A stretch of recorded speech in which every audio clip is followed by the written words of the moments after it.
Hi friends, good morning. कसे आहात तुम्ही सगळे? तर आजच्या मॉर्निंगची सुरुवात सियाची रुसून झालेली आहे, कारण तिला स्कूलला जायचं होतं. सॅटर्डे संडे असल्यामुळे स्कूलला सुट्टी होती, तरी पण तिला स्कूलला जायचं होतं. तर मी सकाळी तिला डोरेमॉन लावून दिला, त्यामुळे ती थोडं खुश झाली. त्यानंतर आम्ही चहा नाश्ता वगैरे करून घेतला, सियाला पण भरून घेतलं.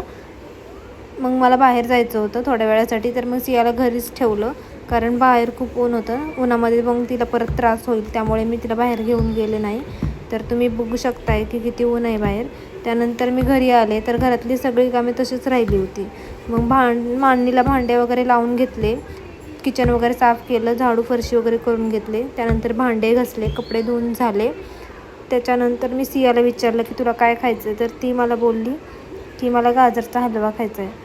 तर मी गाजरच्या हलव्याची रेसिपी शेअर करणार आहे तुमच्यासाठी आज मी.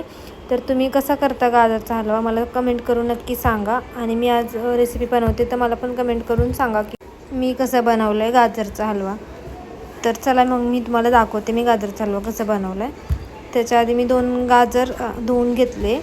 सियापुरतेच गाजरचा हलवा बनवायचा होता म्हणून 2च गाजर किसून घेतले. त्यानंतर कढई गरम करायला ठेवली, त्यात 2 चमचे तूप टाकले. त्यानंतर गाजर किसलेले कढईत टाकले. त्यानंतर त्याला हलवून घेतलं. त्याच्यानंतर अर्धी वाटी त्यात दूध टाकून 10 ते 15 मिनटं शिजवून झाल्यानंतर त्यामध्ये अर्धी वाटी साखर टाकून घेतली. त्याच्यानंतर त्यामध्ये इलायची पावडर टाकली. त्यानंतर परत त्याला हलवून 10 मिनटं शिजायला ठेवलं. त्याच्यानंतर परत त्याच्यामध्ये काजू बदाम टाकून मग मी सियाला खायला दिलं. ते तुम्हाला सांगेलच की रेसिपी कशी झाली होती. तर आजची रेसिपी आवडली असेल तर मला लाईक करा, शेअर करा, कमेंट करा. चॅनलवर नवीन असेल तर सबस्क्राईब करा. थँक्यू.